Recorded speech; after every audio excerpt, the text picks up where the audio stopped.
సముద్రం చాలా విశాలమైంది. ఈ భూమి మీద 3 వంతులు ఏంటంట? నీరు, 1 వంతు భూమి.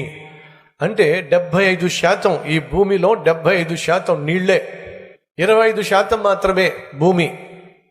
సముద్రం చాలా విశాలమైంది, సముద్రం చాలా లోతైంది. అదే సముద్రంలో ఓడ ఉంటుంది.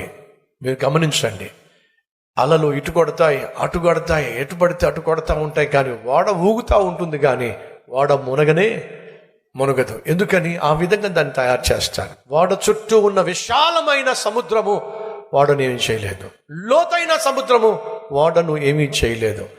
కానీ ఓడను ముంచగలిగింది ఏంటో తెలుసా మీకు? చెప్పండి ఏమిటో?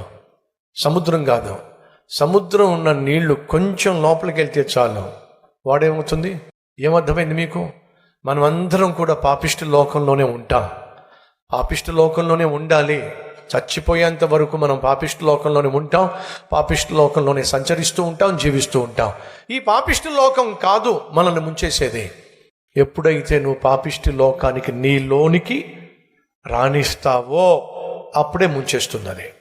అనగా నీళ్లు ఆ ఓడలోనికి రానంత వరకు ఆ ఓడకి ఏ ప్రమాదము లేదు.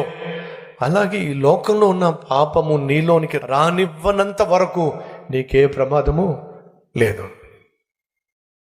ఎప్పుడైతే నీ హృదయంలోనికి, నీ జీవితంలోనికి పాపాన్ని రాణిస్తావో అదే నిన్ను ముంచేస్తుంది, అదే నీ జీవితాన్ని నాశనం చేస్తుంది. వింటున్నావా సహోదరి సహోదరులు? ఏ పాపాన్నైతే నీ జీవితంలోకి రాణిస్తావో, ఏ కోరికనైతే నీ జీవితంలో జరగనిస్తావో, ఏ అపవిత్రతకైతే నీ జీవితంలో చోటిస్తావో అదే నిన్ను ముంచేస్తుంది. ఈరోజు వాస్తవంగా నిన్ను ముంచేస్తుంది అదే. నీ కుటుంబంలో శాంతి లేకుండా, సమాధానం లేకుండా, సంతోషం లేకుండా చేసింది ఏంటో తెలుసా? అదే. ఏది? ఏ పాపమైతే నీ లోపలికి రానిచ్చావో, ఏ పాపమైతే నీ జీవితంలో ఉండనిస్తున్నావో. తమ్ముడు చెల్లి వింటున్నావా? సహోదరి సహోదరులు వింటున్నావా? పాపిష్టి ప్రపంచం కాదు నిన్ను నాశనం చేసేది, నువ్వు లోపలికి రానిచ్చే పాపమే నిన్ను ముంచేస్తుంది.